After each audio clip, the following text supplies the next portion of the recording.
Filmspotting is presented by Regal Unlimited, the all-you-can-watch movie subscription pass that pays for itself in just 2 visits. Sign up now in the Regal app or at the link in the show description and use code FILMSPOT25, that's FILMSPOT25, to receive your discount. Auto insurance can all seem the same until it comes time to use it. So don't get stuck paying more for less coverage. Switch to USAA Auto Insurance and you could start saving money in no time. Get a quote today. Restrictions apply.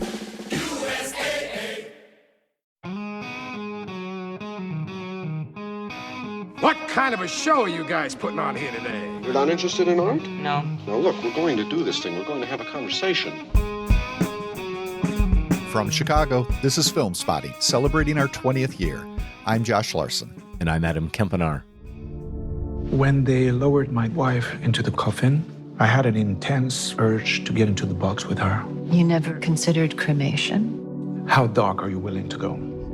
Well, there's dark, and then there's David Cronenberg dark, which is pretty dark. That's from the Shrouds, the director's latest, which puts cameras right in the grave. Our review, plus, how about the dark side? We revisit Star Wars Episode 3 Revenge of the Sith, which turned 20 and was just back in theaters. And we crown a Filmspotting Madness champion. It's all ahead. A new Cronenberg and Darth Vader?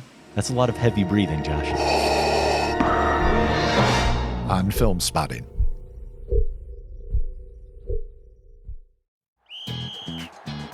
Hilton brings you new ways to stay. With experiences that let you capture the glory days. Introducing the Graduate Hotels. Each inspired by local college towns, these stays are always original and never boring.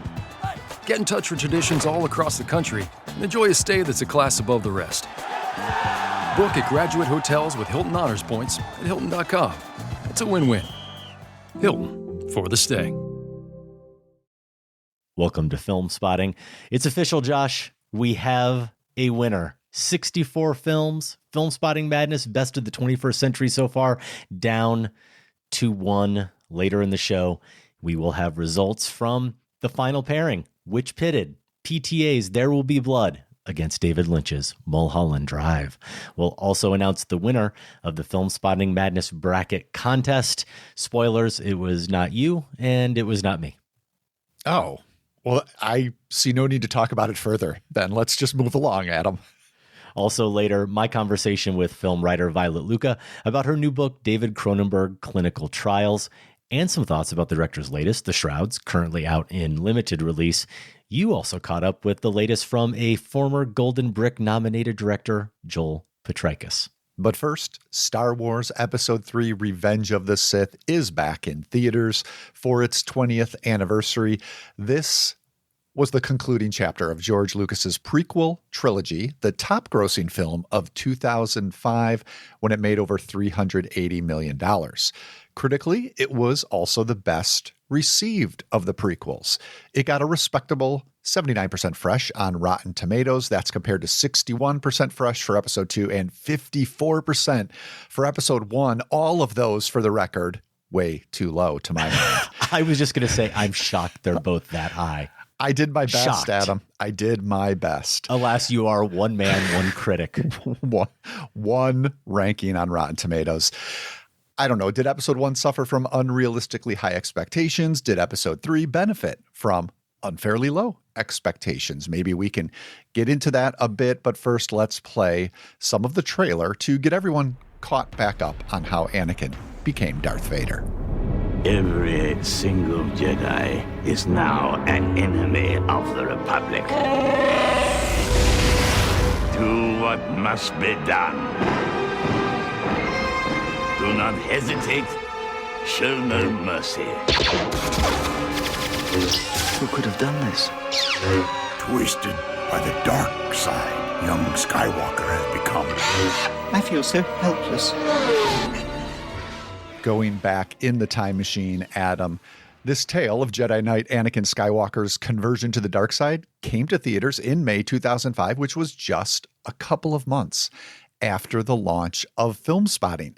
You and then co-host Sam Van Hallgren, now producer, reviewed the film on episode 14, so about 1,000 shows ago, that would be. And I don't know if you had a chance to look back at your notes, but I have some notes here from producer Sam, a little synopsis of that 2005 review. Apparently the film's first 20 or so minutes, the first 20 minutes of Sith, which is this prolonged rescue mission featuring Hayden Christensen's Anakin and Ewan McGregor's Obi-Wan, didn't sit well with you. You called it horrendous and abysmal. But at some point, things got better for you. The fact is, you said, I loved this film. It sounds like you connected with the story's Shakespearean tragedy. You also described having a nostalgic kid-like reaction to the movie, one that you hadn't in some time. You experienced that tingle that you had watching the original Star Wars. I had that checked out. And good. The Empire Strikes Back. Basically, according to that 05 review, Sith reinvigorated the franchise for you. And here's the real whopper. This one I was aware of. Speaking of fresh, rotten ratings, Adam Kempenaar, 5 stars for Revenge of the Sith. So you did take the time to rewatch Revenge of the Sith on this occasion of its 20th anniversary, the first time in 20 years as well, I believe. So how are those stars looking now, Adam? You should probably just ignore everything I'm about to say. I just need to commit to the bit, right? And give it, I don't know, 10 stars, 15 stars. I mean, you could. That'd be fun. I will say thank you to now producer Sam for pulling together that recap, because I definitely didn't listen to episode 14, nor could I dig up my notes. 2005 Adam was a little excitable, maybe, Josh, a little overeager and hyperbolic, maybe. But he wasn't wrong about the movie as a whole or those specific points. That opening rescue mission, still horrendous and abysmal. Though, side note, 2025 Adam would know better than to use 2 adjectives when one suffices. I don't like the whole quippy, lethal weapon-y, buddy comedy vibe between Obi-Wan and Anakin. And no, it doesn't remind me of Han and Luke, or the overly chaotic and flimsy CGI spectacle of that opening, both of which lower the stakes significantly. And I get it. This movie isn't otherwise very light and fun.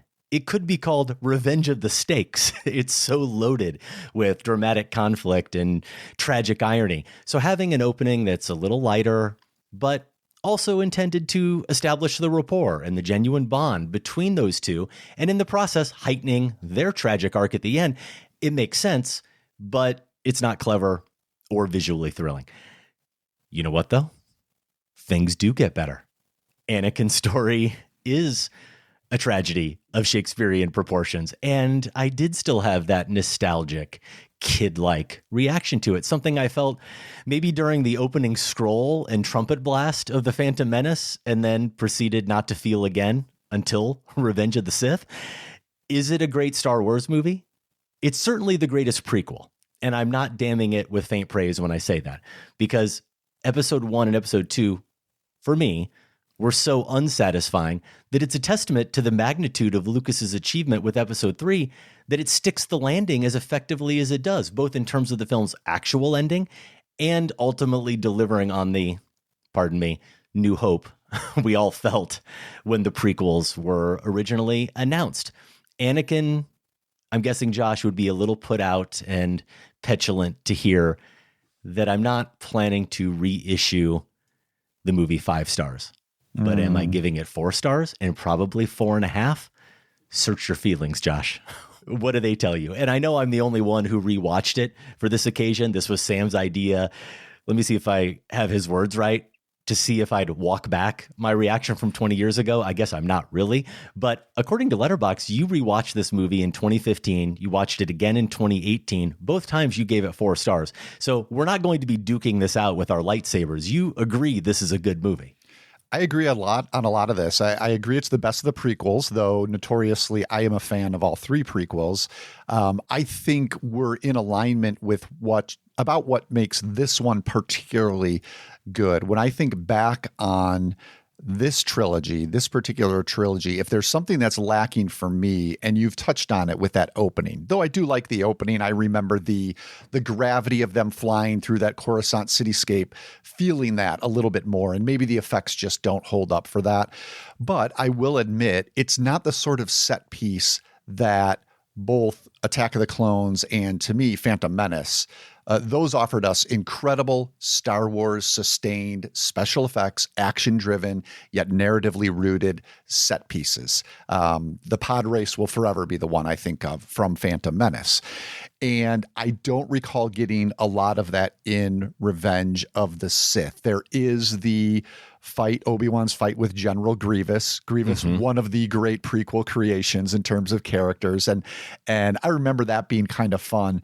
But yeah, otherwise, this is a movie that sets those things aside to really simmer and root in this dynamic between Obi-Wan and Anakin. But more importantly, just the depth it took to get to a character like Darth Vader. And I think it earns that. I think this works and I think the reason most people regard it as the best of the prequels, which I do, is that it is a work of closure for those prequels, but also a work of sustenance for the entire franchise. The way it connects with everything that came before/later.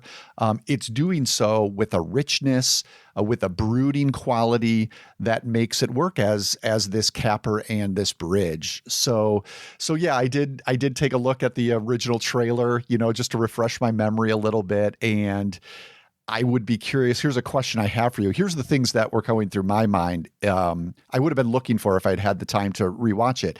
You touched on the effects a little bit. I was curious how those looked, maybe particularly the climactic lightsaber duel on the lava planet. So I'd like to hear a little bit more about how the effects look, and then, which isn't always, you can't damn a movie for the time it was made. Just more curious, but also the performances, because, Christensen and Natalie Portman, both incredible and talented actors we know in other works, not the strongest elements of the prequels, which has much more to do with the script writing and the dialogue. But it is connected to what we both appreciated, is the fall of Anakin. And so, yeah, say a little bit more about what this looks like and what those two maybe sound like. Well, I really like that you use that term brooding, because it references the film as a whole and how dark it ultimately gets. But that's matching, of course, the arc of Anakin's character. And I do think, for as wobbly maybe as Christensen is early on and is with how he handles some of that dialogue, but again, most actors are going to struggle with some of this dialogue. Samuel L. Jackson, Josh, has never had an untrue moment on screen in his career otherwise. And there are about 5 lines in this movie where I just can't believe what's coming out of his mouth. I mean, I literally can't believe it. And I also can't believe that Samuel L. Jackson, the actor, can't make it work. Even he is incapable with his tremendous skill to make those moments what they need to be. But the darker this movie gets, the more brooding, frankly, and this here again isn't faint praise. The less he has to talk, the more he just has to emote, the better Hayden Christensen is. And I think that is partly why I am invested in that character. I don't want to hear any more about Obi-Wan. The Jedi turned against me. Don't you turn against me. I don't know you anymore. Anakin, you're breaking my heart. You're going down a path I can't follow. I think Padme, the character, is still a little bit too much of a porcelain doll here, but there is real conflict in her, and there is real pressure that she unknowingly and unintentionally puts on him that helps lead to all of that conflict within him. So their relationship and their love story, it is an element that works with this movie. And here again, aside from some awkward moments here and there, I think Ewan McGregor as Obi-Wan Kenobi is effective too. And how about Ian McDiarmid? He gets his entire section in my notes. The fun, the sheer joy that he is having, the gravitas that he brings to it, while also bringing that sense of humor to this character, I think is a wonder. The way, Josh, he turns his head at one point so deliberately and slowly when he, as I think in that booth, they're watching that crazy bubble show, whatever that thing is. Yeah. And he says, Darth Plagueis was a dark lord of the Sith, so powerful and so wise, he could use the Force to influence the midi-chlorians to create life. To create life. Yes. And he turns his head, and it takes him like 5 minutes just to turn to the left.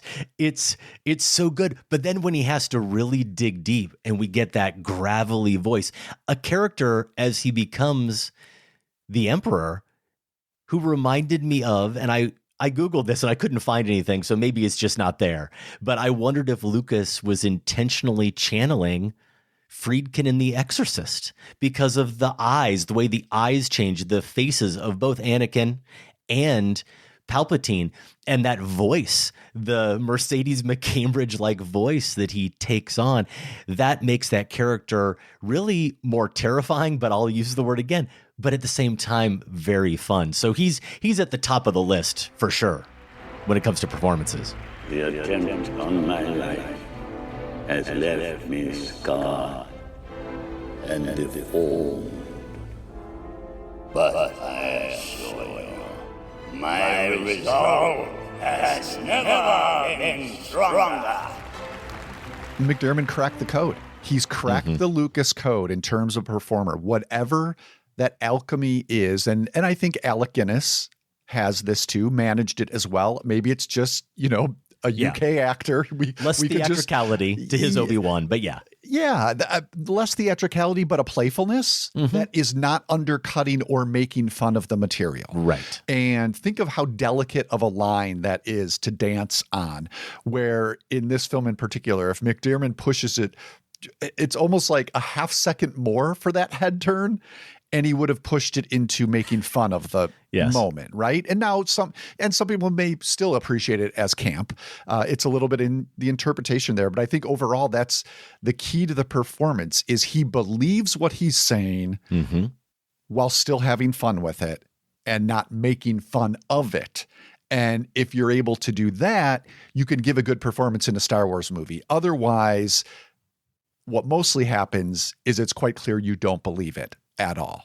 And he has to be a puppet master on such a scale that he has to bring that type of theatricality, I think, to that character and that sense of charisma, even ultimately, in addition to that gravitas, that real weight that he brings. You mentioned or asked me about the effects, and I certainly don't think that the effects are something 20 years later that are helping the film. But when you look at the end, I'm caught up enough in the story and what is playing out in the drama between Obi-Wan and Anakin, knowing also what's happening with Padme. I'm thinking about the larger story that you referenced of Star Wars itself, this entire Star Wars universe, and how all of this is going to play into it, that those effects didn't deter me or didn't distract me in any way. And in fact, I want to say there is some really inspired filmmaking throughout, and including in that end sequence in particular, Josh. The moment when Padme lands and Anakin sees her ship and starts running towards her, that's a great visual with the lava kind of shooting up in the landscape behind him as he starts running towards her, and you get the entire scope of the surroundings and his sense of urgency. How about when Yoda is fighting with Dooku and the whole thing is waning and his cape falls to the ground, and as that's descending, we cut to a shot of Obi-Wan as he's actually descending. It's a match cut. The music that peaks the way it does, that Williams score, peaking as the lightsabers hit And the first bit of that clash between Obi-Wan and I'm going to go back to the end sequence here, between Obi-Wan and Anakin with the lava splashing right in perfect sync with them. That is pure spectacle. That is cinema, Josh. And that all speaks to a level of care that we don't always get in major franchise installments, especially this far in. And it's connected to, my defense of the prequels as a whole, which I've talked about on the show as being examples of auteurist cinema. Now it's popcorn auteurism, it's James Cameron Avatar type auteurism, but you need someone at the creative helm like Lucas here still, who has this much investment in these worlds that he's imagined and gathered these massive teams of Imagineers to bring it to life alongside him, to put the time and effort and energy and imagination into little details like that. Then you get these things that make like the Yoda Dooku sparring just have a little more spark and individuality and uniqueness to it. That is, I'm glad you brought that one up, because that is an action sequence that I think I would point to as a standout from the prequel series, is that showdown between them. If I remember right, seen in the theater, it was seeing Yoda in action there brought a cheer from the crowd, right? I'm sure. Partly because of, attachment to the character of Yoda, but also the thrill of the filmmaking that you're speaking to. That's how you get to connect with an audience on that level. And again, it takes that sort of care, that sort of auteurist investment in the story you're telling. It's not just propping it up because you signed on for 3 of these, that sort of thing. Yeah, more examples of that when we have both Padme and Anakin, the cross-cutting between them going to medical, getting care at the same time, care, if that's what you can call what Anakin is getting at the end, the mask descending, the Vader mask descending. So great. And then the way Lucas cross-cuts between their breathing is in sync with each other as well, as hers is dissipating, as his is getting even heavier. That choir singing then as Vader now ascends and we have him fully formed. Is that undercut a little bit by the meme moment? And I understand why it is when he yells no. We don't need the no. Yeah. I wish we didn't get the no, because everything about the physicality of Christensen or whoever is inside the suit at that moment, and the way that moment has given us that closure, in this case, a very tragic closure, but the way that all culminates, Josh, we don't need the no. I think I feel all that pain sufficiently. It's still a wonderful visual and oral moment with the music. I also love the way, as he takes his first steps, something I never really paid attention to before, the way he walks like we're used to seeing a Frankenstein's monster. And yes, that probably has something to do with the fact that he is feeling out this new body, this new mechanical body, and he has just been horribly injured. But I also think Lucas is very intentionally referencing that. And we should be thinking about that, because that's really what he is. This whole movie is the process of Palpatine creating this figure, creating the apprentice that he wants, making him in his mold to his vision. So that invocation of Frankenstein really worked for me there. How about, Josh, the politics? Everybody loved, including me, taking shots at Lucas for how burdened the prequels were with bureaucracy and boring talk of, what was it, trade routes between star systems. Justified, perhaps. But do we now owe, in 2025, do we now owe Lucas a mea culpa for his political prescience and acute understanding of tyranny? Frankly, I'm shocked I didn't hear the word tariffs like 17 times in this screenplay. But what I did hear is he didn't inform the Jedi Council, Anakin says. That's unusual, isn't it? And Obi-Wan says, all of this is unusual, and it's making me feel uneasy. How many times have we said almost exactly those words, those phrases, minus Jedi Council, over the past 8 or 9 years? I mean, that's just the beginning. Yeah, I'm thinking back to the last time I logged this and looking at it here on Letterboxd. All I wrote, this was 2018, so you can recall where we were. If Putin is Darth Sidious, then Trump is Dooku. And someone recently commented, I forget, I just got a comment on this, something like, if only. Like it's gotten way worse than that. But yes, this worked obviously as a political allegory when it came out. These are concerns that were in the first 3 films as well. But yeah, I imagine seeing it again in 2025, so much of this would pop out at you. Maybe I don't need to underline it, but I am going to provide a few more examples, Josh, that really resonated with me on this viewing and certainly wouldn't have had the impact that they did now. Back in 2005, Obi-Wan says the Senate is expected to vote more executive powers to the Chancellor today.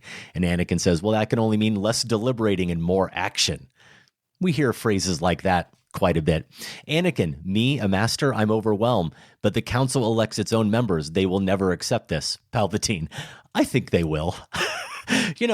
Old traditions, the rules, the Constitution, irrelevant. Padme, what if the democracy we thought we were serving no longer exists and the Republic has become the very evil we have been fighting to destroy? And finally, Palpatine, an empire that will continue to be ruled by this august body and a sovereign ruler chosen for life. Gasp. An empire ruled by the majority, ruled by a new constitution. And Padme says, so this is how liberty dies, with thunderous applause. Yeah, I don't need to watch this again right now. You don't. No, thanks. You don't. Maybe you shouldn't, but it is the filmmaking fun here. It is the fun that Ian McDiarmid is having. It is the development of those stakes. I have to give Lucas, again, we deride him for some of his plotting, for his screenplay in terms of the dialogue, but from a storytelling standpoint with this film, I really like what you said in terms of it being a work of closure, that it earns what it has to by the end of this film, and it's sustaining the franchise. Because right from the beginning, the way this idea of deception is woven into the story and being something that is just subtly eating away at Anakin and adding to this trauma. This is still just this boy who hasn't gotten over being taken from his family, losing his mother. That's very clear from this film, and is resentful and is full of anger. And he and Padme are keeping secrets from people. And then you've got Palpatine asking him to keep secrets. And you've got the Jedi Council asking him to keep secrets. And when you talk about it being on the level of Shakespeare or Greek tragedies, that's because you've got a figure who is saying things like, I will not let this death, I will not let this dream, this premonition he's referring to, become a reality. He says and does other things that reflect what is driving him is this need to protect the woman he loves. And everything he does in order to do that only causes her pain and brings about her downfall and the end of their relationship. So that is the tragic irony. That is the definition of tragic irony, Josh, that he's doing everything he can for one good reason and ultimately only causing harm. Then you add in the premonitions, of course, that he's being plagued by, that mistrust idea that keeps coming up over and over again, the Jedi Council not trusting him, and even Obi-Wan Kenobi's conflicted. Everybody in this film, even Padme. And one of the things I liked about her, I said I think that character still could have used a little bit more depth, but to tie back to this idea of the political prescience, one of the lines that really stood out this time is when Obi-Wan says to Anakin near the end that only Sith Lords talk in absolutes. Mm-hmm. I was at that point, before he said that line, Josh, I was thinking about ideologues, and I was thinking about what makes them so dangerous and scary, of course, is their absolute certainty.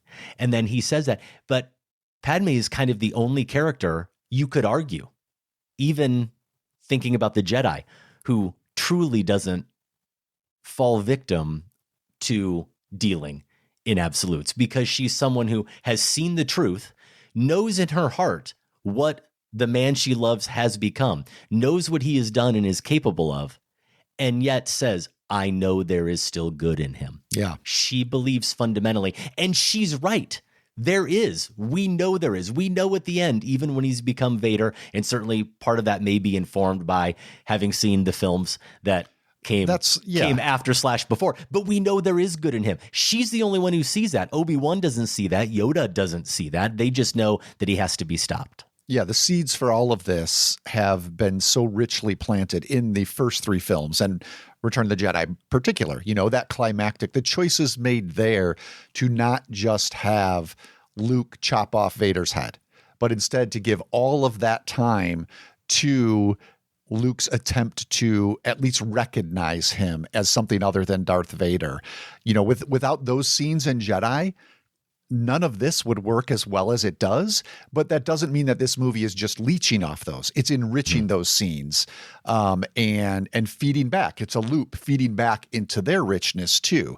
And, you know, in this world of reheats and sequels and prequels and all this stuff, it's rare we get that sort of reciprocity of the films. So I think that is one of the achievements of Revenge of the Sith. I'm going to need a final verdict though, Adam. I want to know, since this was a star-driven idea, where you're ultimately going to land lower than those 5 stars, because I have always in my heart chuckled at the notion that you have on the record a higher rated review of a Star Wars prequel than I do. And so I'm hoping you at least stick to 4.5. So that still will hold true. You know what? I'm going to do it. And that's as good a reason as any. Yes. I'm definitely going to give it 4.5. You're right. You, the lover of the Star Wars prequels, has not gone higher than 4 stars on any of those 3 films, 4 out of 5 on Letterboxd. So I'm going to go 4.5. And here's the reason why. I'm bestowing all this praise on the film. What is keeping me from just fully leaning in, fully committing to the 5 stars? Besides a few things I've referenced here and there, including how hard it is to watch Samuel L. Jackson be not good on screen, some of the effects, the opening, the Mace Windu Palpatine fight scene, I think is particularly egregious in that regard. The Grievous Obi-Wan scene, I agree with you, Josh. That fight scene is a little bit better, though I was still watching it thinking, why am I watching Obi-Wan riding a gigantic lizard? You know, especially early on, even pre-fight, he's supposed to be like hiding. He's supposed to be secretive and being clandestine, and he's thumping around on this giant lizard. And I was just thinking, we've come such a long way from those tauntauns I loved as a kid. But in that moment, as I was writing that down in my notes, I then interrogated that thought a little bit more, and the conclusion I came to, because why was it? What was it about the tauntauns that I liked better, besides them feeling far more tactile? Yes. And overall liking that sequence more. And I think here it is. And I know this could open up a larger conversation about the prequels that neither of us want to have right now. But I think at its core for me is the idea that, okay, yes, maybe these movies always were intended for, and are movies, quote unquote, for kids. And that involves these types of creatures and that type of fun with those creatures. But I thought back to when I was a kid, and I didn't fall in love with Star Wars because I fell in love with the creatures. I fell in love with the mythology.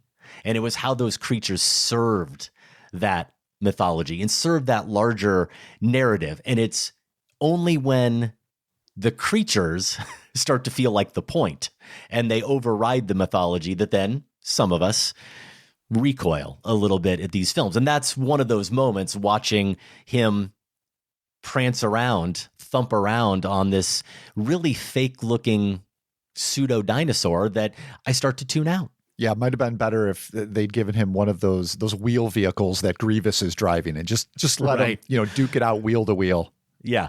And as much as we both agree that the movie earns those final moments, it sets up the entire franchise and everything that we know is going to follow narratively. I am going to admit to struggling a little bit, Josh, on this viewing. I don't think I did back in 2005, but I'm not sure.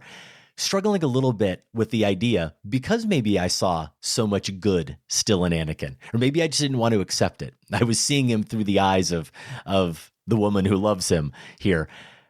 It's a little bit too much of a shock when he kills all the younglings. Yeah, that's rough. That transformation feels awfully abrupt, especially when you think about what is driving all of his actions. It's trying to protect Padme. It's trying to protect his family, his child eventually. And the fact that we don't get any beats at all where he seems to be wrestling with that decision. I'm not sure why. I think the argument would be some of the characters in the film needed to know that he was capable of something on that scale of evil, to know that he had truly crossed over to the dark side. That would be the case for it. But watching the film this time, I felt as if I'm not sure why it was truly there. I didn't accept that it was there, and I think it actually undercut the narrative more than served it. I think that's, a case of unimaginative screenwriting, because the question is, how do we show how bad he's gone? Well, of course, you have him do this heinous act that everyone would recoil from, when you probably could have found a character choice that was less dramatic, but because we know him, maybe it involves Obi-Wan, maybe it involves Padme. The choke, the Force choking scene of her is obviously not on the same moral level as killing the young Jedi, but because of their relationship and our investment in those characters, it somehow feels like more of a step into a darker version of himself than killing the kids, So I guess that's the distinction I'm talking about, where it's like, it does feel like a little bit of lazy script writing is, let's just think of something terrible and have him do it. But it kind of sticks out. Well, then it sticks out also because it is so morally repugnant. It is so heinous that the reaction to it almost feels like it doesn't match it. None of the characters react with the type of horror that they need to as well. Right. Yeah. Yep. That said, 4.5, and I feel great about it. Josh, I'm really glad I got a chance to revisit Star Wars Episode 3. Revenge of the Sith was just back in theaters in wide release. If you missed it, well, you can see it for the first time maybe, or rewatch it. It's available VOD. If you do and agree or disagree with our takes, you can email us feedback@filmspotting.net. Josh, you caught up with Vulcanizadora from director Joel Potrykus. That's out in limited release. Maybe a movie not quite on the same scale or budget as Star Wars. A little less Episode special 3. effects. Potrykus should be known to our longtime listeners. He made Buzzard, which was a Golden Brick nominee back in 2015.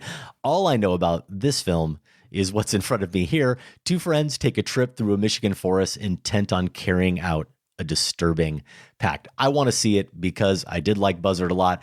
I like Joel Potrykus as a filmmaker. Can you urge me to see it, having caught up with it, Josh?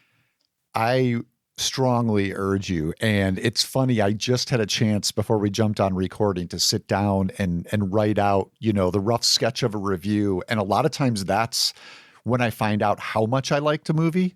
Obviously, 99% of the cases you come out of a movie and you're like, yeah, liked it, or it didn't work. But I don't always know until I get my thoughts together. And this is very, very strong and deeply disturbing, as you might expect, having seen Buzzard. It made me think, these characters, these two guys, I should note, it doesn't matter. You don't have to have seen Buzzard, but this actually picks up the main character in Buzzard, Marty Jakatansky, played by Joshua Burge, 10 years later and so, and the other guy is Potrykus playing Derek, Marty's friend, who briefly shows up in Buzzard. So again, you don't need to know that. I didn't realize it. Honestly, my memory of Buzzard had faded to the point where it wasn't until I saw the characters' names, like in the credits, that I was like, wait a minute. These are the two. I bet this is the same guy, essentially, in the case of Marty. So if you remember, in that movie, he's this mangy, antisocial outcast, basically getting through life by running these petty scams that he's incredibly aggressive about. Just someone like you don't want to be near for any reason for any length of time.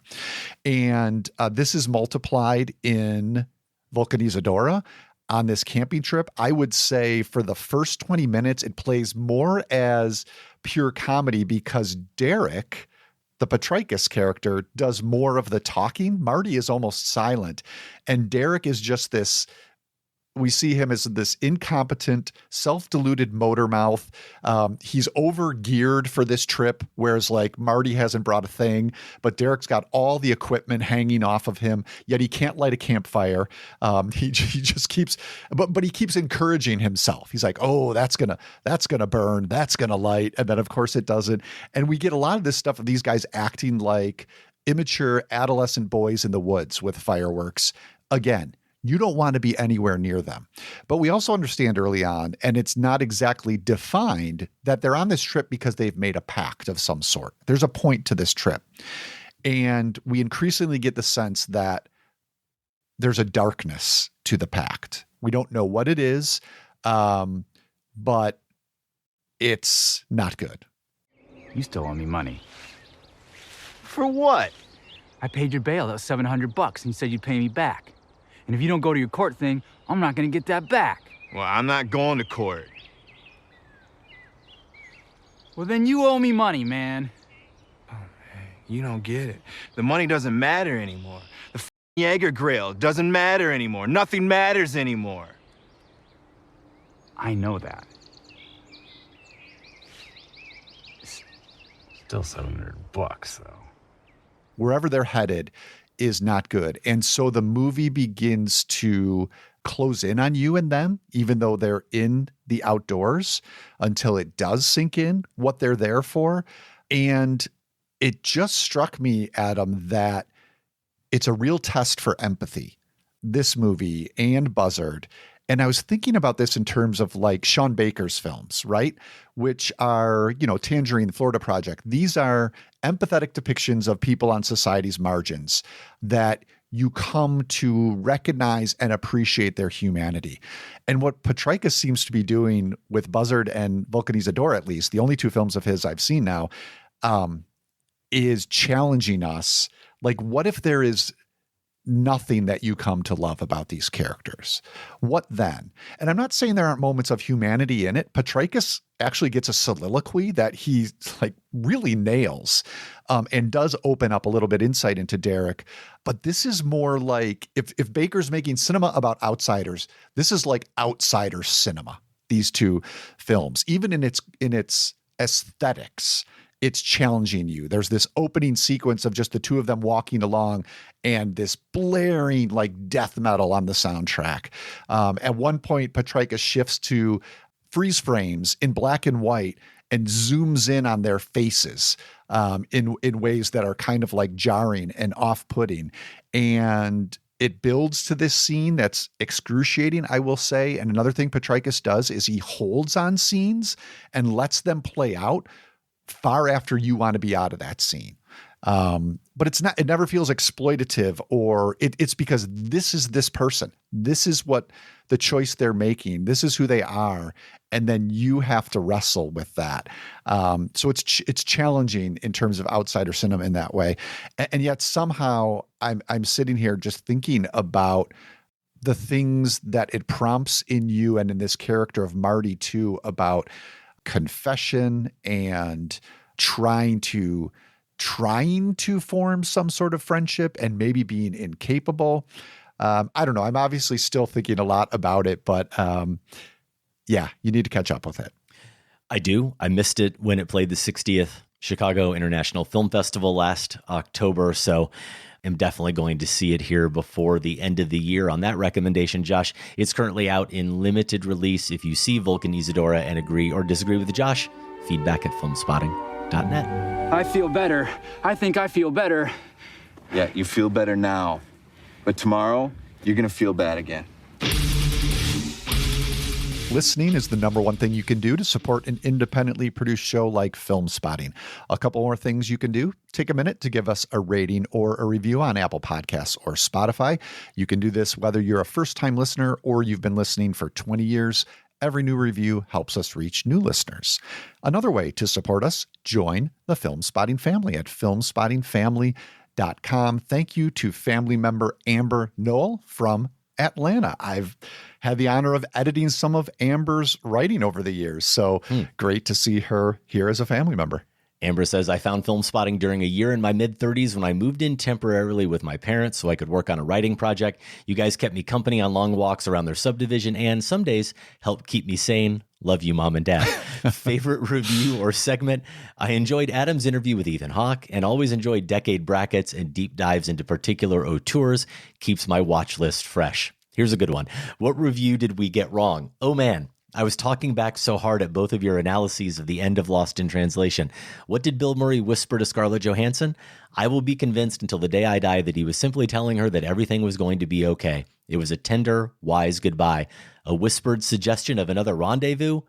Please, sirs. I don't know. Did you say that? Because I was going to ask you the same thing. Yeah, here's Amber. This is still living rent-free in her mind, and I didn't know I had an analysis of the end of Lost in Translation. I do remember we spent time on it. Okay. And the only other thing I can say that might resonate with this is I at least remember one of my takeaways in that revisit is that relationship struck me as less platonic on that revisit than it did when the movie first came out.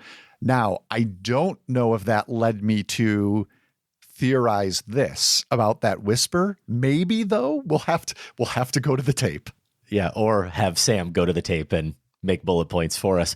A favorite movie that she revisited recently, Amber says Phantom Thread. A random film or filmmaker she loves, Jim Jarmusch's Coffee and Cigarettes.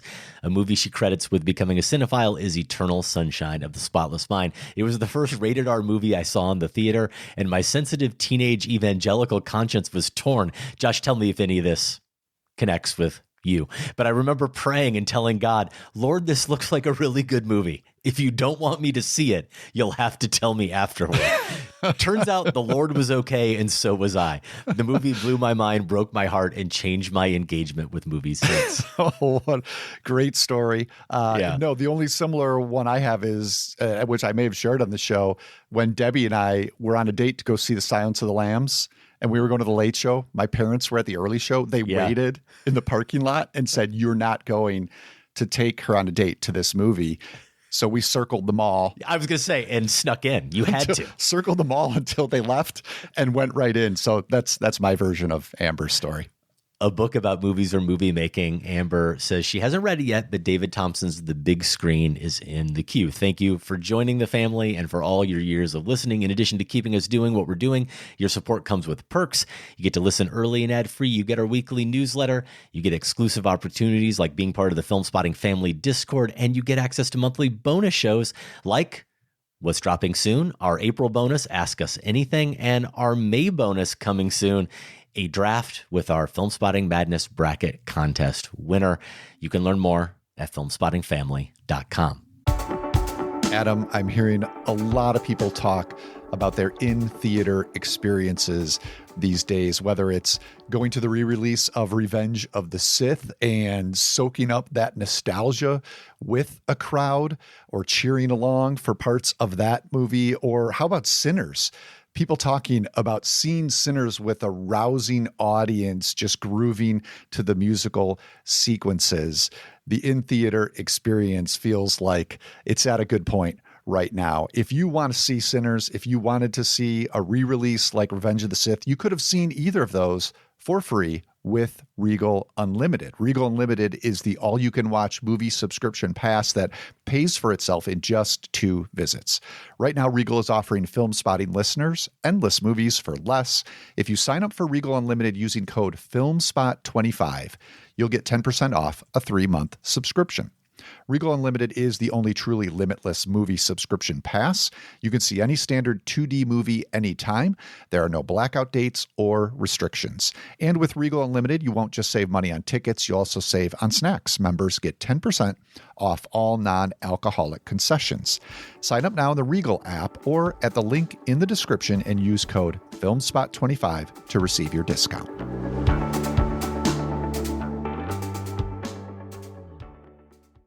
That's your money saying it's time for a McDonald's run. Because with new McValue at McDonald's, you get more than you expect. Like buy a 6-piece McNuggets and add a McChicken for just $1. Your money says let's go. Get more than you expect with new McValue. Prices and participation may vary. Valid for item of equal or lesser value. I just wanted to come here. To Winkies? This Winkies. Okay. Why this Winkies? It's kind of embarrassing. Go ahead. I had a dream about this place. Oh, boy. That's from Filmspotting Madness finalist Mulholland Drive. We will announce this year's Madness champ in just a bit. But first, let's talk about next week's show, Josh. It's kind of the culmination of the project we started with this year's Madness, celebrating the best films of the last 25 years. We've decided to list, though I have not begun to try to compile this, our top 25 films of the 21st century. I mean, it sounds like a difficult task. We did put in some of this work, which we can review. Was it the best of, up to 2020, or did we just do the to 2010? We've done some variation of this list. We've done some decade work.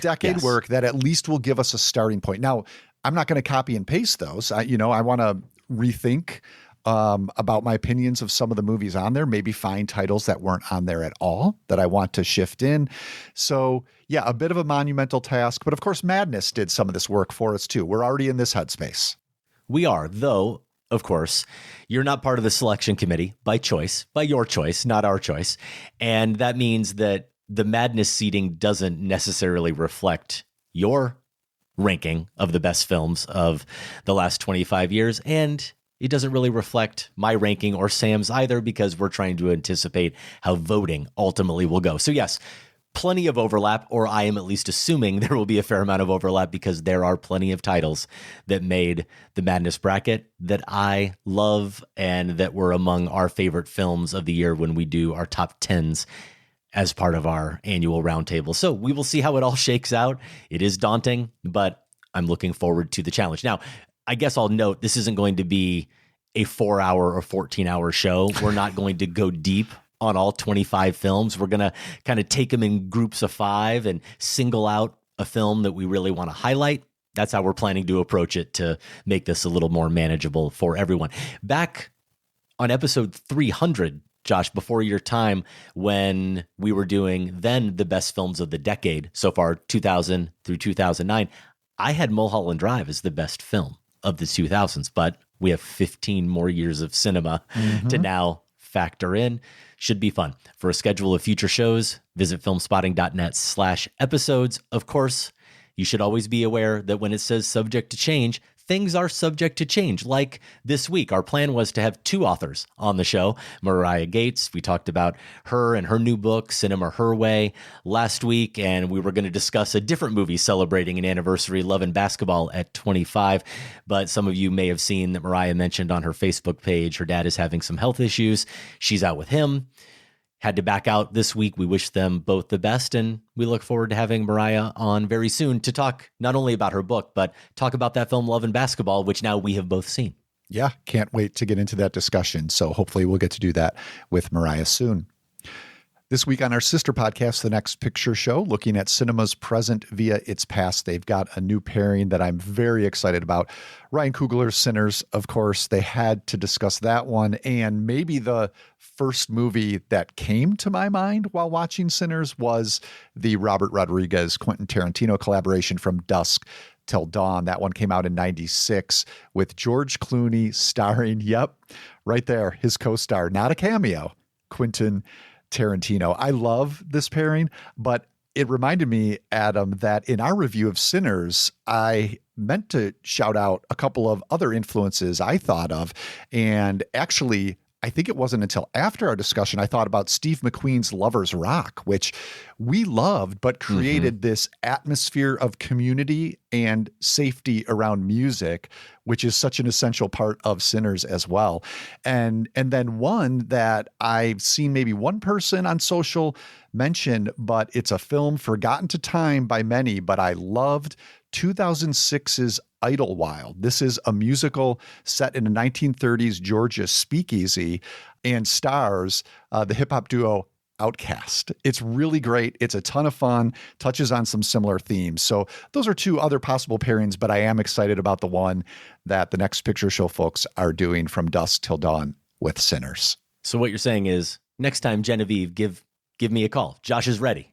I mean, put him in, coach. They always hit it out of the park. So, but yeah, this one should be a good one. New episodes drop every Tuesday, and you can find The Next Picture Show wherever you get your podcasts.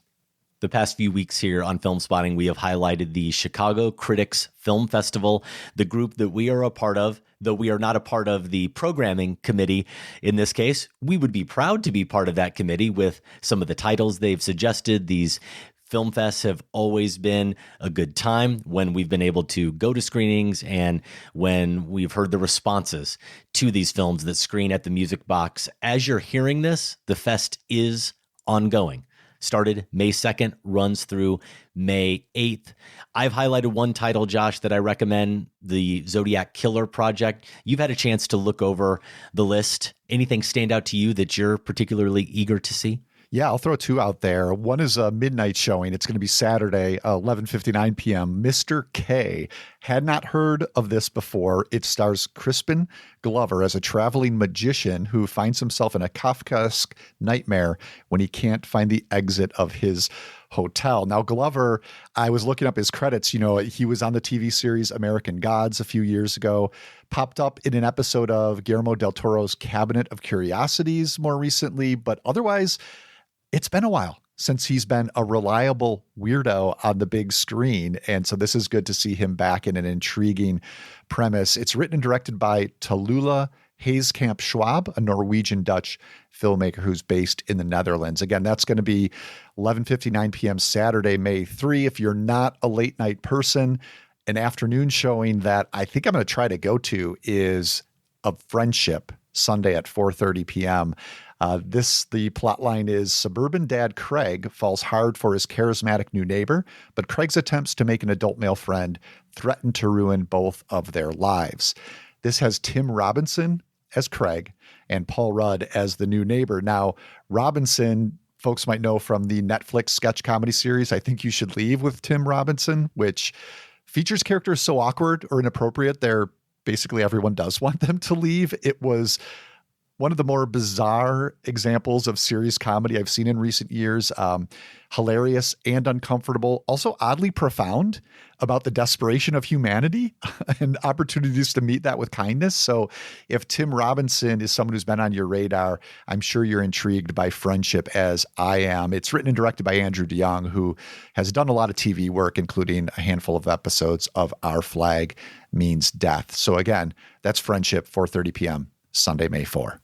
Maybe a little bit of a cop-out, Josh, because this festival is usually about discovery. It's about new voices or independent films, smaller movies that need or deserve a larger audience. But they always sprinkle in some anniversary screenings, some 35 millimeter prints. And you can watch on Sunday, May 4th at 11:30 in the morning, Charlie Chaplin, The Great Dictator, a movie I haven't seen in probably 30 years, if I'm being totally honest, or at least 25. And then the day before, Saturday, May 3rd, this one's in the evening, but Strange Days, Catherine Bigelow's film starring Ralph Fiennes, celebrating its 30th anniversary, once again, in 35 millimeter, seeing that at the Music Box. So two I wanted to make sure people are aware of, but one other movie that I'm really intrigued by, Josh, just based on its description, is Brother versus Brother. And verses is spelled V-R-E-S-E-S, like a verse in a song, which makes sense. It's directed by Ari Gold. And this is the description. It says it's inspired by Francis Coppola's concept of live cinema. Now, I don't know exactly what that means in this context or how it will play out in this film. I assume they're referencing the Megalopolis Adam Driver element where there was actually some live interaction that occurred that varied per screening. But they say in this description, it's a radically personal musical odyssey. Combative twin musicians hunt for their dying poet father in an improvisation performed by the director's own family in a single unbroken shot through the streets of San Francisco. So we're going meta, we're going experimental, single unbroken take. One brother seeks love and excitement while the other seeks to disappear into his music, but as night falls and their father remains missing, their frantic safari leads them from the secret haunts of the beat poets into the heart of their family. I just want to see how they pull this off. It doesn't work. Yeah, that sounded fascinating. One last thing, and I'm just going to throw this out there just to kind of hold myself to it and make sure I get there, but I am contemplating doing a triple feature on Wednesday, May 7. Wow, Josh. I know. I don't know if I'll pull off all three, but the film you've highlighted, Yes. Adam, Zodiac Killer Project, as I think Played you at said, Sundance. 9:30 p.m. On Wednesday, May 7. So that one I want to see. And then before that are two films that look intriguing. Won't go into all the details here, but Familiar Touch and Happy End. So if you're a Chicago listener and are there Wednesday, May 7, and you see me, please say hello. That would be a great triple feature if I can fit that in. And you said it at the top, Adam, but I do want to really reiterate the programming of this festival has been consistently excellent since they started. And we can say that because as you mentioned, we're not involved in it.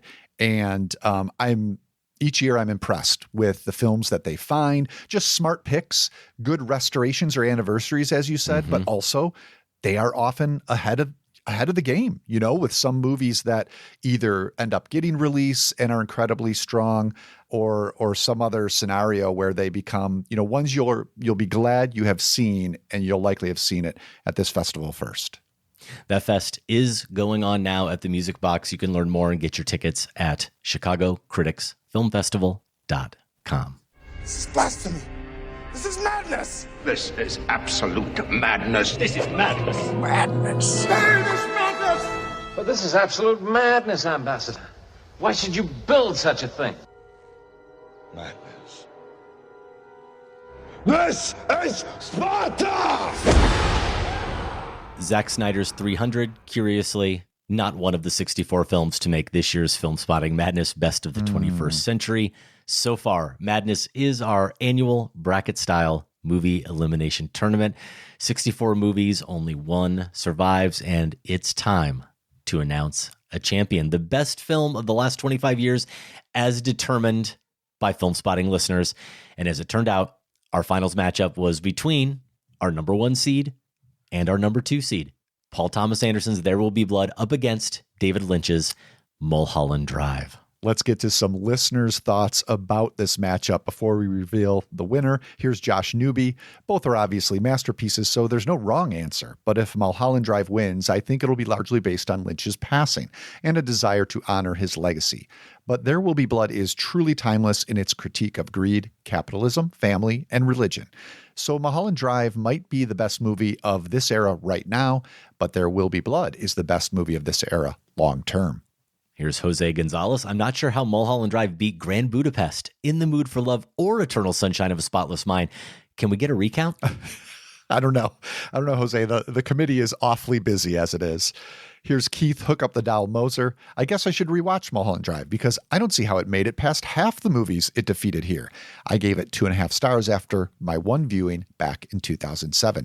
Side question for Sam and Adam. Any reason why some Madness pages show results while others show closed polls? I'm so glad you asked, Keith. I did decide this year to do something different, though I should have been consistent about it, which is to not show the results on the various pages for each round, because it's redundant and it's extra tedious work. The results are on the bracket.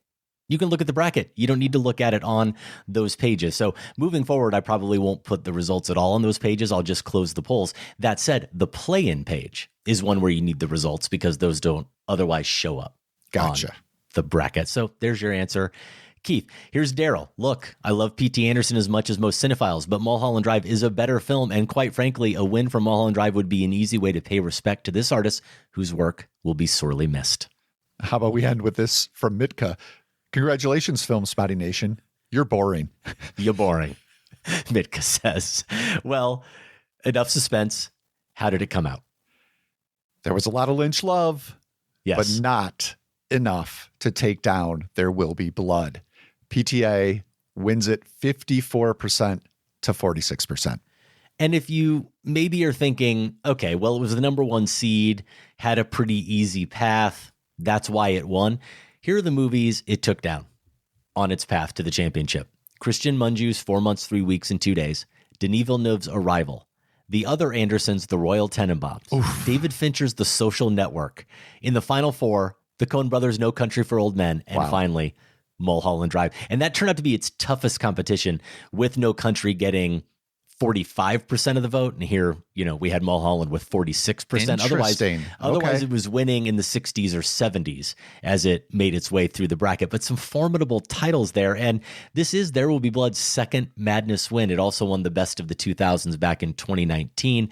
And my question for you, Josh, which I know we aren't going to be able to decide here, but I posed to Sam via Slack, is at some point when it's won Best Films of the 2000s already, looking at one decade, and now Best Film of the 2000s looking at 25 years, a quarter century, is it just insane that this movie isn't in the Filmspotting Pantheon? Should it be fast-tracked? I mean, it certainly makes the Pantheon more suspect than it already was. So this got an original review on the show. And a revisit, a Sacred Cow for its anniversary. For a Sacred Cow. So it's checked those boxes. Yes. I don't know what else it has to do, to be honest with you. I know. I feel like we should be anointing it. We'll have to have a production meeting and discuss behind the scenes. Our congratulations to PTA and There Will Be Blood. We also had a contest for third place, No Country for Old Men, up against Eternal Sunshine of the Spotless Mind. That final was pretty close. This one was even closer. But first, a little bit of feedback, Josh, and I think now we get a better idea of why Mitka might have been so miffed. To quote Kent Brockman, I've said it before and I'll say it again, democracy simply doesn't work. So obviously a bigger fan of one of these two films that got beat and didn't make it to the final. All right, we got more feedback from Jonathan Anderson here. He's in Denver. I'm picturing everybody in Joel's house, and then Anton Chigurh blows the lock off the door. Sorry, Eternal Sunshine. Yeah, here's Cue Ball. I'm beyond thrilled that Mulholland Drive beat Eternal Sunshine, so that makes this one easy. No Country for the bronze. And Josh, that is how it played out. Very close, but No Country for Old Men does take third place, 51% to 49%. This is another third place finish for No Country, though a bit of redemption for the Coens, because in 2019, they got beat out by Eternal Sunshine, which finished second. That's and I right. know now it's finishing fourth, but No Country lost to it in 2019. Now No Country beat it to get third place and ultimately finish third in both of those tournaments. So our listeners are big on PTA. They're big on the Coen brothers. And hey, we're all fans of Eternal Sunshine as well. Yeah. And the love, it was very interesting to watch the Lynch situation play out. And I think, as you mentioned in one of the shows, it's not just that Lynch died recently, but people have been rewatching his movies. And so that had to be part of the influence as well, which I like. That makes it less just sentimental or nostalgic. It's actually based on the films themselves that drove Mulholland Drive to this second place finish, just not quite enough to get it over the top, I guess. Interesting bit of trivia. Back in 2019, the selection committee anointed No Country for Old Men the number 1 seed. It was There Will Be Blood. There was number 2, but it took it. It takes Filmspotting Madness 2025 as well. To see the complete bracket from this year or any previous year, you can do that at filmspotting.net/madness. And now the bracket contest. The winner gets some nice prizes, including a signed Filmspotting Fest poster by Koganada and Ryan Johnson. They get to join us for a bonus content draft on the topic of their choosing. Maybe we'll just have to do the British Films draft all over again, because it turns out, Josh, that we have the same winner for the second year in a row. It's Ricky? It is. Oh my gosh. The UK's Ricky Kendall. Ricky, uneasy lies the head that wears the crown. But again, that's not true, because that crown seems to just fit perfectly atop his head. Maybe he pulls off the trifecta next year for the second year in a row, not only winning, but only a single incorrect pick. There are 63 choices to make in Filmspotting Madness, and once again, he made 62 of them accurately. Ricky is as inevitable as There Will Be Blood, apparently. That's a good way to put it. It's suspect. He's a wizard or something, and we'll have to figure out what his secret to pulling this off was when we get on the chat with him for a draft that will be coming up soon. That will be our May bonus content. Congratulations, Ricky. We will be talking to you soon about coordinating that and getting your prizes out to you.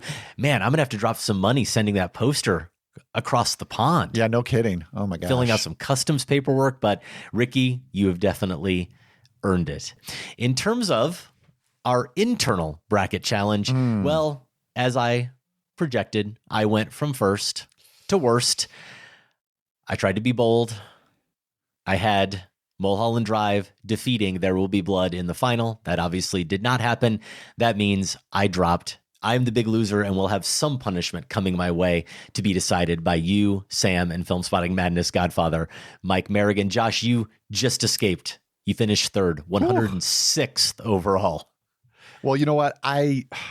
You should hold your head high because you took a risk, a calculated risk that I did consider. Yeah. And I think, at least you have integrity in doing that. Thank you, Josh. That means a lot. 106 overall really isn't too bad when you consider we had 825 entries. Yeah. Yeah. I'm proud of that. Sam, also in the top 100, finished 92nd overall. Mike Merrigan, 71st. He finishes first in our competition. We thank Mike. We thank everyone who participated. This was fun.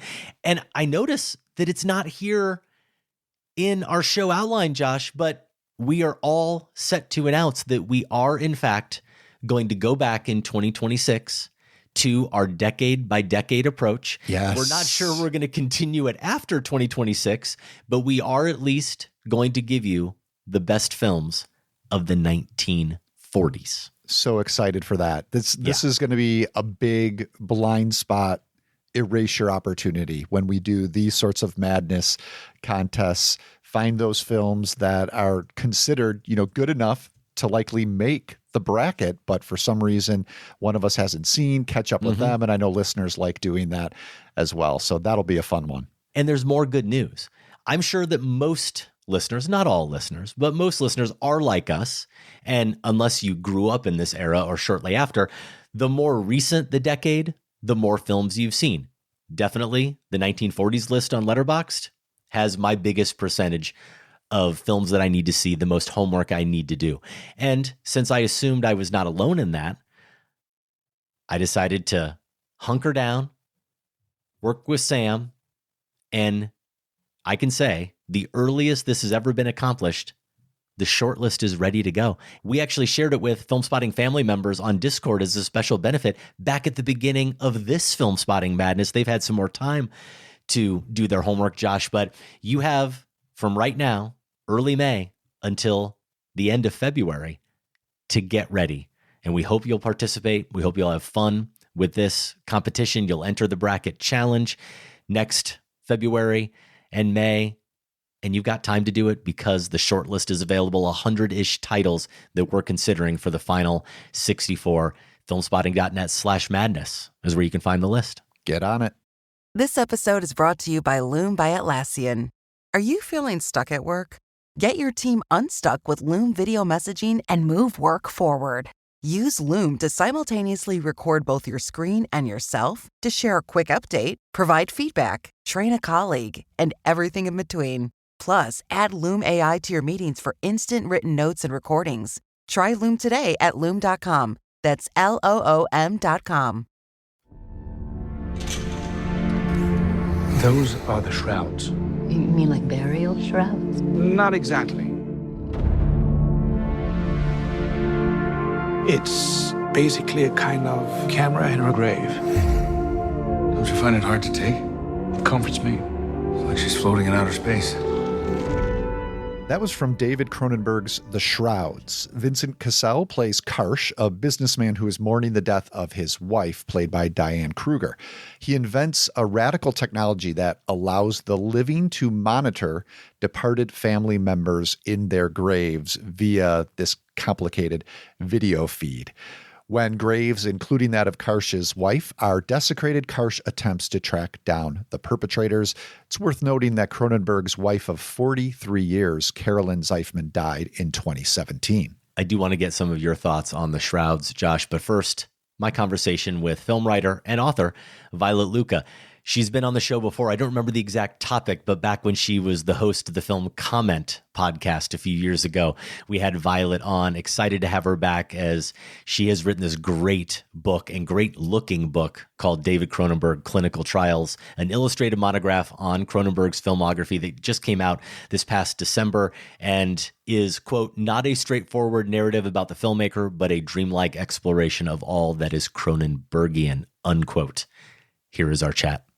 Violet, first, welcome back to campus. We're recording this at the University of Iowa, where I now teach. You earned a BA in cinematic arts here. You introduced the Shrouds last night at Film Scene. This isn't a recruitment pitch for Iowa. I'm genuinely curious. Why did you choose Iowa for your undergrad, and did you always know you were going to study film? Okay, so that's a good question. So I grew up in Cedar Rapids, which is like 30, 40 minutes away.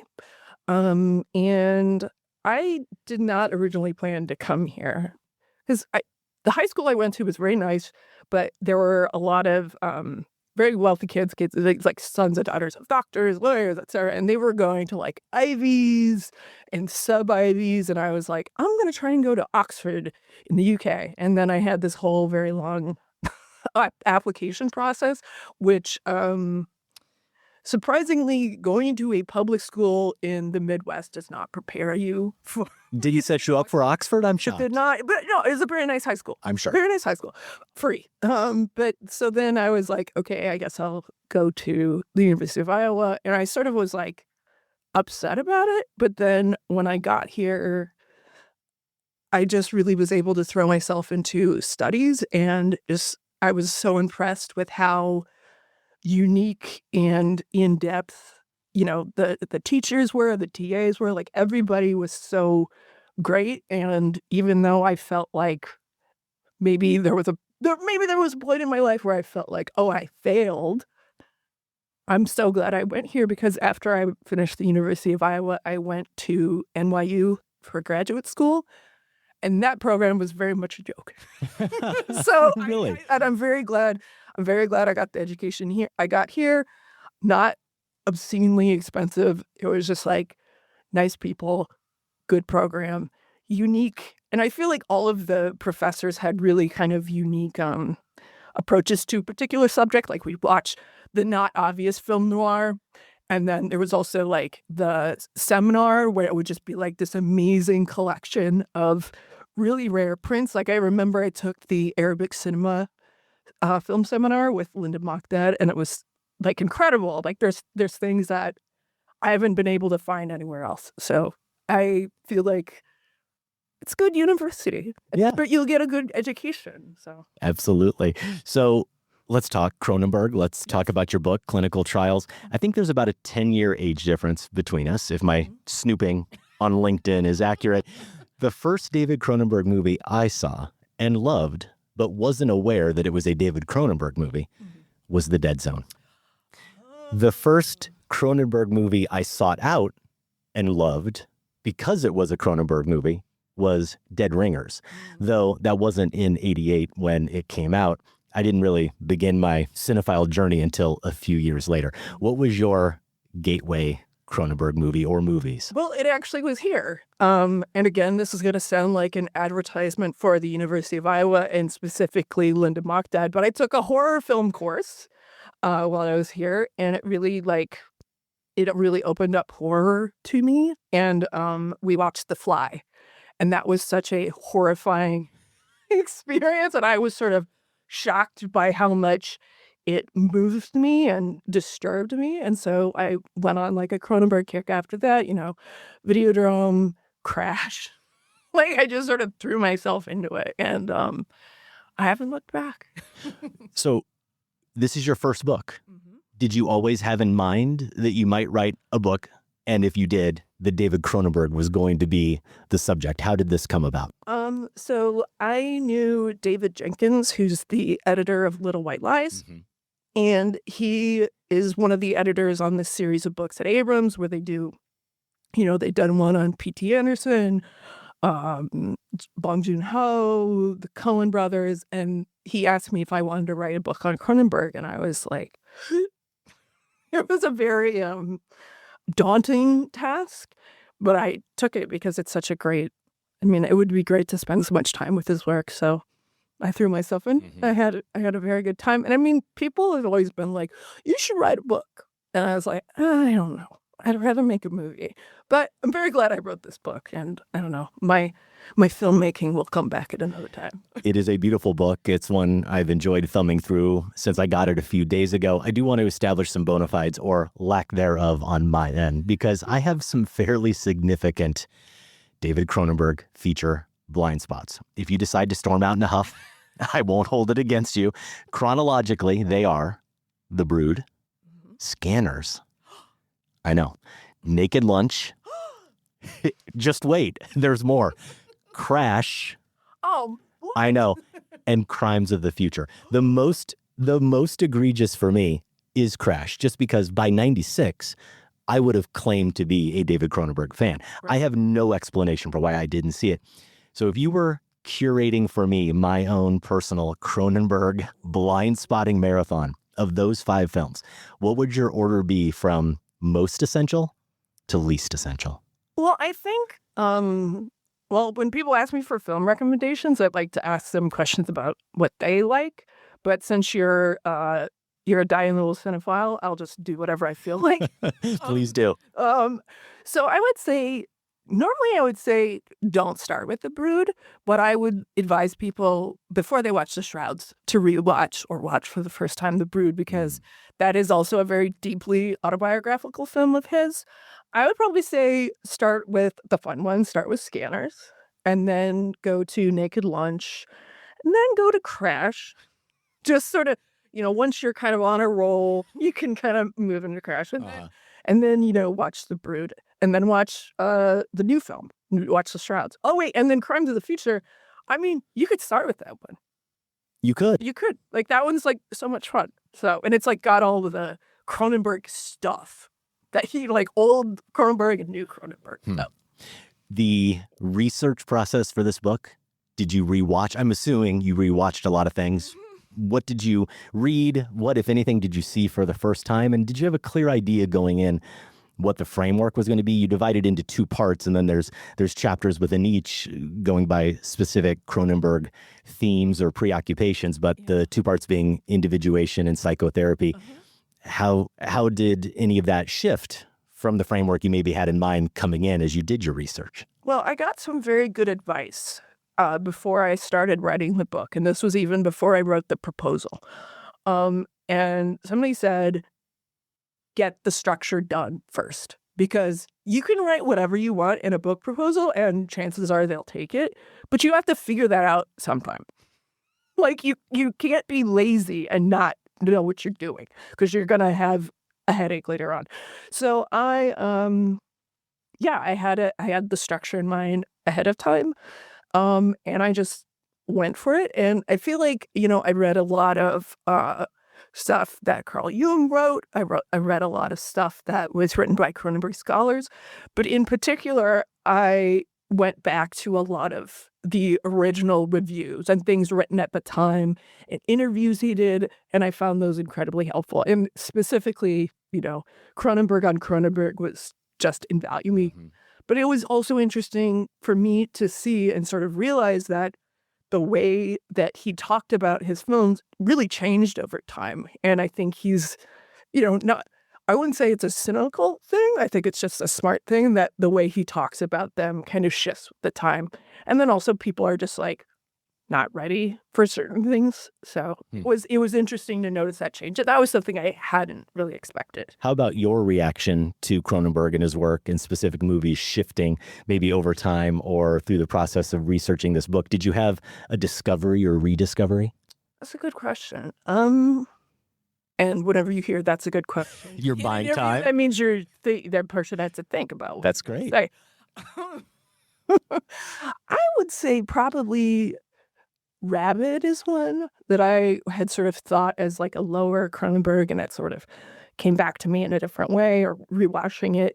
Certain things jumped out, and I think just rewatching them as a whole, or also, as you say, thinking of them in these different sort of subcategories, there's different obsessions, made me realize that, like, Rabid is a really solid film, or like The Brood, or things like, M. Butterfly. I feel like that is a film that really gets short shrift. And I was always a fan of Maps to the Stars. Yeah.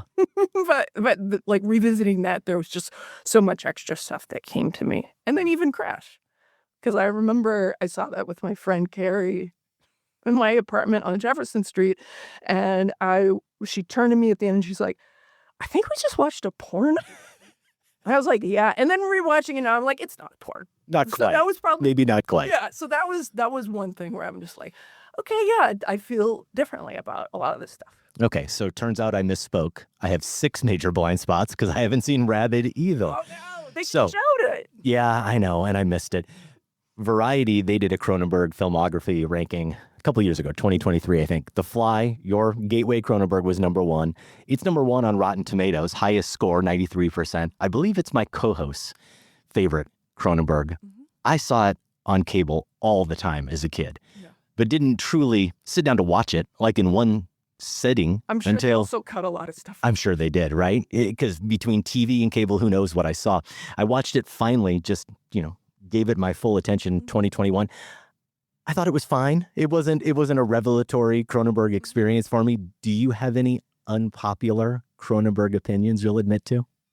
Unpopular Cronenberg opinions. I would say, I don't know. I wasn't as crazy about Stereo and Crimes of the Future, the original Crimes of the Future, but I feel like the first Crimes of the Future prepares you also to watch the Shrouds, because it has a very similar structure where it's this man who's experienced deeply personal loss, sort of descends into this stranger subterranean world of sort of niche interests, let's say. So that was, I feel, again, it's like, I don't really like the film because it's very rough. It's like your second kind of feature film, but that's probably my least popular. Have you ever had a full-on negative reaction to a Cronenberg?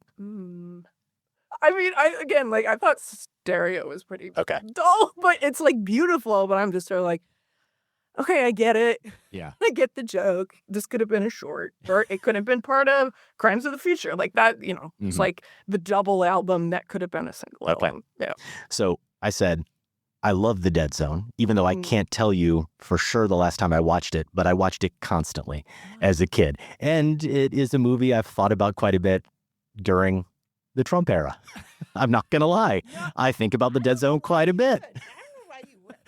I'm always pleasantly surprised to see it appear pretty high on rankings of his films, and also on rankings of the best Stephen King film adaptations. And you have a bit of an explanation or your own opinion on that. You have a take that you can give that's in your book. You also say something that really resonated with me, so I want to mention this part. I'm going to read this part from page 49 of the Gospel, Clinical Trials.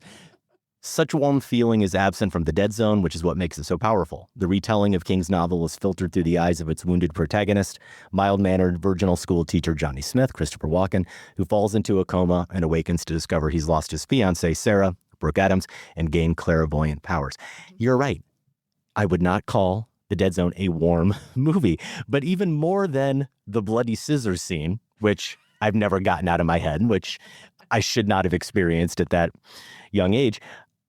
When I think about The Dead Zone, I think about those wounded eyes of Christopher Walken. I think about the vulnerability. I think about the tenderness of that movie and those scenes between him and Brooke Adams, but many other characters in the film. So why do you think it is, and is that perhaps the reason, why do you think it is that movie does seem to be so highly regarded, have such staying power? Why is it a film that people still place pretty high when they think about his best films? I think it is because it's a Stephen King joint, ultimately, but then also because it's so unlike any other Stephen King novel, because Stephen King doesn't know what's good for him in terms of adaptations, right? Like famously, he shredded Kubrick. Yeah. But I think probably it has staying power because, again, there are so many phonies, even before Trump. There are people who just sort of the dynamics, the political dynamics, and then also those personal dynamics where who has an experience like, another way to think of it is that this is somebody who's experienced a loss and they can never regain that time. And I feel like most people have had that experience in their life. And I think you can kind of watch it without realizing it, but that there's the scene where Sarah comes over to his house and she brings her son and they make love, let's say. And he looks at the table, it's his dad there, the kid there, and Sarah there. And he's just sort of like, this will never happen again. Like, this is what I lost. Like, he's been like seething because he's lost so much stuff. And it's just like, he gets one taste of it again. Yeah. And it's like, it's really, really painful. It is. The first Cronenberg movie that I reviewed on Filmspotting was A History of Violence. That was 2005. That was our first year, maybe about 7 months into the show. And my co-host at the time, producer now Sam, we deemed it the #1 film of that year. And being our first year, that was probably pretty meaningless. We maybe saw 30 movies that year. But 20 years later, I don't have any regrets looking back on that film and ranking it so high. I look back at my notes from that top 10 show, and there's something I said that coincides with what you bring up in the book, which is, how do you really know who Tom Stahl is? And even when you find out the truth, or what we think is the truth, I never really felt like I knew it or believed it, or that I believed that he knew who he truly is.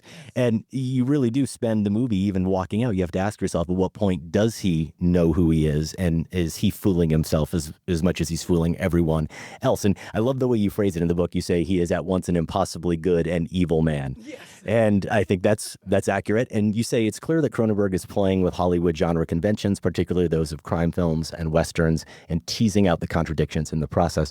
So I looked this up because I thought maybe it was just a perfect bit of coincidence, and it was.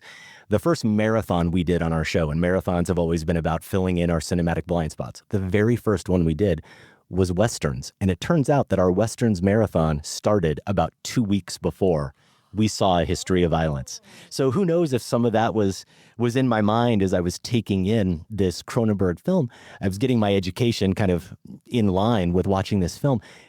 But you can watch it and see that so clearly. He's at once, and here's that nice split, the dark side in him that comes out, and as well as the good side. He's like the law-abiding saloon operator in the small Western town, but he's also the mysterious, dangerous stranger. And it is clear, I think it was even clear to me then as I was learning so much more about cinema, that Cronenberg was deconstructing American and American cinematic archetypes in really interesting ways. Absolutely. And actually, you know what, to go back to your earlier question, I would absolutely say A History of Violence is a film that, upon revisiting for the book, I was like, whoa, this is so much better than I remember it. Because I remember seeing it roughly around the time it came out and kind of just being like, eh. And then watching it now, it's just such a clear, like, it starts off so parodically. Like, they're such a parodically happy family, like just too squeaky clean, and then it falls apart, you know? And again, the fact that it's unresolved, that you really don't know, and he doesn't know who he is. It's what I would say is that something that interests me a lot are invisible aesthetics, right? Because you can be aware of sort of the syntactic and semantic approach to Westerns, but you can't necessarily put your finger on it. It's sort of like just part of the American grain, right? And it'll be in ads, it'll be on TV, and you won't even notice it. You don't have to do a Westerns rewatch to really soak that stuff in. And I think that's part of why you can watch it and kind of be like, it'll just pass you by. But if you really stop and really look at it and you're like, man, something really weird is going on, but it's also very essential and very crucial. I mean, what's so funny is that like graphic novel is it's so boring. Like, it's not very good. And then what he does with the film and sort of the pauses and the characterizations, and then also the violence, it casts everything in a very different way. And it makes, if you're paying attention, the invisible becomes visible. You've mentioned The Shrouds quite a bit. That is his most recent film, out now. Yes. Book, obviously, timed in conjunction with that. First off, my next band is definitely going to be called Corpse Voyeur. I don't know if it matches the style of music I tend towards, but I love the name. We were just talking about history of violence. There's a line in this film that obviously you watch, and if you know Cronenberg's work at all, you kind of chuckle at early on when he's actually on a date, a blind date, and Vincent Cassel's character says, "How dark do you want to get?" Yes. Right? And all of Cronenberg's movies, especially history of violence, eventually get very, very dark. And The Shrouds does as well, though I'm not sure if it gets quite as dark as a history of violence. But let's see how I do here. Haven't finished the book. We've got a main character, Cassel's Karsh, who is... he's lonely or alienated. He's obsessed with bodies, with machinery, with technology, with experimentation. We have doppelgangers here in this movie.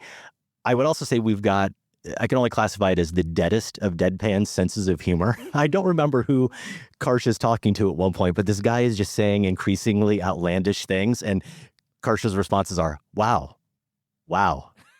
Wow. It's just 3 wows in a row. I'd love to know if that was really like that in the screenplay. But you also have the dentist in that kind of opening scene dropping the line, "Do you want JPEGs?"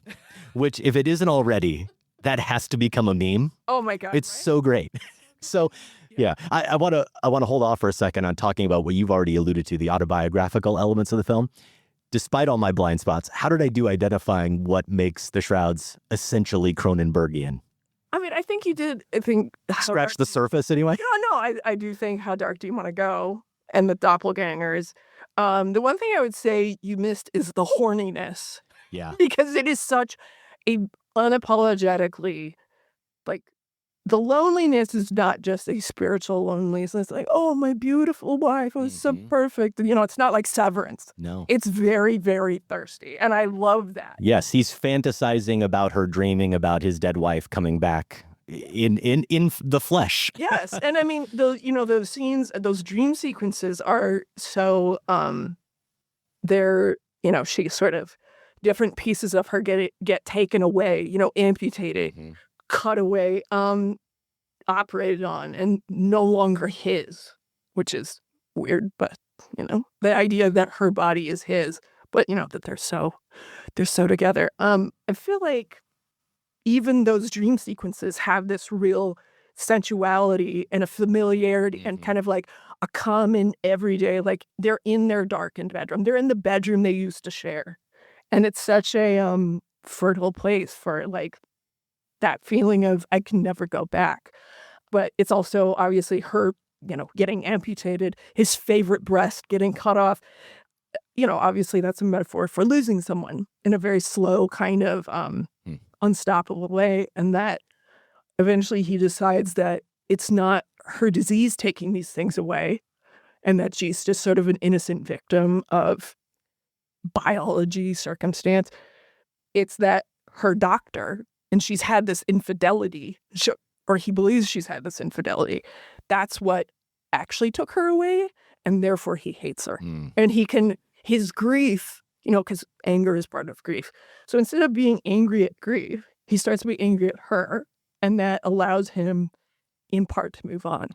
But he has to invent this very elaborate story, but that transformation of elevating the wife and then bringing her down to being like, she deserved to die, essentially. Like, he doesn't say it, but that's in his head. Yeah. I think that's a really crucial part of the story. And again, it's very weird. It is like the ending, you will be like, wait, what? Right. Yes. And you should talk about it with your friends. With your therapist. With your therapist. Email me. I'm happy to answer any questions you might have. But definitely see it twice. Yeah. I need to see it twice. And I'll just go back real quick. What you were saying with A History of Violence there, too, or making that connection, maybe a little bit more aggressive in these scenes, but the horniness, the sensuality, and also the familiarity of the husband and wife couple, those scenes with Vigo and Maria Bello, that's something that's really striking in A History of Violence as well. So I do need to see it a second time. Full disclosure, maybe the most interesting part of The Shrouds for me were the extra textual elements, the autobiographical elements. And I don't know a ton, certainly don't know as much as you, but I know that like Karsh, the main character, Cronenberg lost his wife fairly recently. And Diane Kruger may play two characters in the movie, but Cassell, with his sharp, angular features and that comb-back, stark white hair, is obviously a stand-in for Cronenberg himself. Yes. If somehow we weren't sure about the parallel, another character tells him, this is the line of the film for me, you've made a career out of bodies. Yes. And also, he used to produce industrial films. He did. You're right. That's another element, right? And then even like during that date, his blind date, it's like, well, I can read things on the internet. I've read some interviews. It's like, you can hide stuff from Google. Yeah. How about like, that? You don't know me. You don't actually know me. I mean, he's letting us in a window into that psyche, right? But is it fair to say that this is his most personal or explicitly personal film? I mean, I feel like The Brood, I mentioned The Brood before, but that's like the last one. Okay. And I find it really moving that it is love and the loss of love, the end of a relationship that pulls this personal nature, this autobiographical nature out of him. Like, obviously, in Crimes of the Future, Viggo Mortensen kind of looks like Cronenberg. Yeah. He's also like a performance artist, and performance art is a metaphor for filmmaking. But this is very, I think it's chilling how earnest and honest he is about this thing that so many people would be afraid to touch. I mean, I can't think of, I keep making fun of Severance. I like Severance, but I did not like the Gemma episode. But, when people typically talk about losing a spouse, it is like, dead wife montage. It's like this idealized sort of beautiful thing. And here it's earthier, it's more complicated, but there is still like this real pain. There's a level of pain that I don't think people are used to. Yeah. In narrative film. And so, I really respect that. And also the idea of a man who's been with one woman for many decades trying to restart his sex life, his neo-virginity and all this stuff. I'm sorry I keep coming back to sex, but it is a really important part. We're talking about Cronenberg after all. It is inevitable. And I don't know, he's typically associated with, like exploding heads, goo, the leg wound and crash, blah. But this is I think what really kind of ties his films together is this sense of love and that, and sensuality. And I think that's drowned out sometimes by the body horror stuff, which is unfortunate. And then also, he has a shockingly prescient view of the world. Cronenberg, also a Tesla driver, or he used to be. I assume As Karsh is, yes. I assume he's gotten rid of it. I haven't asked him, but it's kind of shocking. Of course, it would be a self-driving car in a Cronenberg film, right? That has to be like a plot element. Yeah, absolutely. Well, this was a blast, Violet, and the book is incredible. It's a lovely looking book. I can't wait to get through it even more. Congratulations on it. And are you off anywhere wonderful to promote it next? Yes. So actually, by the time people hear this, I will have been in Chicago. And then I'm going to be in Seattle for Sith, the Sith screening at Shrouds. And then I'm also going to be in LA for a screening of M. Butterfly. Again, a very underrated. Yeah, I like that film. That was one of those first, I was a cinephile, Dead Ringers, then into M. Butterfly. Wow. Yeah, and I loved it then. Okay, yeah. So the Irons connection. The Irons. He for a spell, and maybe I still feel this way. If you asked me back in 93 who my favorite actor was, it was Jeremy Irons. No, and I mean, at that time, he was king. And then I'm also going to be in Austin for a screening of Crash. Wonderful. Then that'll be like June, July. So. Get the book wherever you get your books, fair to say? Okay. Yes. And even if you don't like reading it, it is very nice. It's just an object to look at. Just put it on your table. There's lovely pictures. It is a perfect coffee table book, but also with a ton of great content, a lot of substance there, Violet, as we've touched on. So congrats again, and recommend people check the book out wherever they get their film books. Thank you, Violet. Thank you. The Shrouds. It's not meant for the living. Maybe not meant for the dead either. My thanks again to Violet Lucca for that conversation. Her book is called David Cronenberg, Clinical Trials. It is available wherever you get your books. Josh, any takeaways from that conversation or about The Shrouds? What did you make of Cronenberg's latest? I am very glad that Violet brought up the horniness factor because, of course, that's something of a through line for so many of Cronenberg's films, but I think it's also a critical element to the Shrouds because, boy, the first maybe 30, maybe 45 minutes of this is, deadpan funny in the way you guys discussed, but also deeply mournful and captures the physicality of grief. That's where the horniness comes in. And the fact that Cassell's character, Karsh, is missing his wife's literal body. I don't know that that's something that other movies about grief consider or depict or explore, but it makes absolute sense that Cronenberg would. This is the filmmaker to do it, right? And those dreams, I took them to be dreams that Karsh has of his wife, played by Kruger, appearing in their bedroom.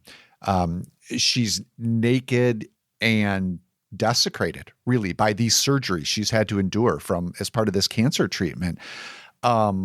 Are all the things you guys mentioned. I concur. They are strangely Cronenbergianly sexy, but disturbing and icky. And it's not that they're all that on the same time, but they fluctuate. There's a series of them, 2, maybe 3 of these dreams. And they fluctuate among all of those things, as I would imagine someone mourning the loss of a partner who they loved for their intelligence and their humor and, yes, their form. So yeah, I'm glad you guys touched on that. I would just say, if there are people, the Shrouds isn't getting rave reviews. I think it's getting, from what I've seen, kind reviews, and a few people here and there who have really gone for it. But if you are someone who, maybe Crimes of the Future, Cronenberg's last film, didn't really quite work for you, or you've lost touch with him, in recent years, I would say make time for the Shrouds. I don't think it's entirely successful. It starts to lose its way for me, particularly in this emotionality that I discussed. But it's undoubtedly a Cronenberg film that does what his best films do really well. I think that's, for me, Crimes of the Future, I didn't find that to be the case. It was clearly a Cronenberg film, but it just didn't click in that way. And the Shrouds, when it's clicking as a Cronenberg film, absolutely does for me. The Shrouds is currently playing in limited release. We hope you do get a chance to see it. And if you have any feedback, we'd love to hear from you. Feedback@filmspotting.net. Josh, that's our show. If you want to connect with us on social, you can find Adam and the show on Instagram and Facebook and Letterboxd. He's at Filmspotting. I'm at those places as well. You can find me at Larson on Film. We are independently produced and listener supported. You can support the show by joining the Filmspotting family at filmspottingfamily.com. You can listen early and ad-free. You'll get a weekly newsletter, monthly bonus shows, and access to the entire show archive. For show t-shirts or Filmspotting Fest posters or other merch, go to filmspotting.net/shop. In the Filmspotting archive, you can find conversations about other David Cronenberg films. Videodrome, most recently, as part of our top 5 films of 1983, that was show 666. Maps to the Stars on episode 528. Cosmopolis 411, A Dangerous Method with Michael Phillips on 377. Eastern Promises, episode 177 from the Toronto International Film Festival. And way back, episode 42, you heard it in our conversation with Violet. Sam and I just gushing over a history of violence. Out wide, it's Thunderbolts time, Josh. 7 disillusioned MCU castoffs find themselves ensnared in a death trap that is definitely not a metaphor for the current state of the MCU. Yikes. In limited release, The Surfer. Nicolas Cage returns to the idyllic beach of his youth to surf with his son and is humiliated by a group of locals, drawing him into a conflict that pushes him to his breaking point. Like, you could just take that part and just copy paste it, couldn't you, into almost any Cage release? You see Cage's face when you hear that phrase. You do. Letterboxd. Our friend Mitchell Beaupre says director Lorcan Finnegan harnesses the almighty power of the cage for a fever dream he refuses to let us escape. So that sounds like praise from Mitchell. Next week, it is our top 25 films of the 21st century so far. Filmspotting is produced by Golden Joe Dassault and Sam Van Halgren. Without Sam and Golden Joe, this show wouldn't go. Our production assistant is Sophie Kempenaar. Special thanks to everyone at WBEZ Chicago. More information is available at wbez.org. For Filmspotting, I'm Josh Larson. And I'm Adam Kempenaar. Thanks for listening. This conversation can serve no purpose anymore. Goodbye.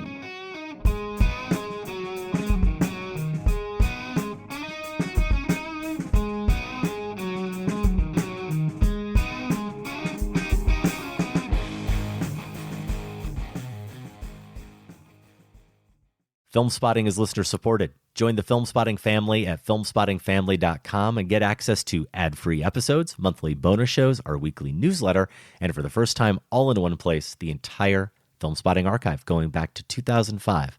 That's at filmspottingfamily.com.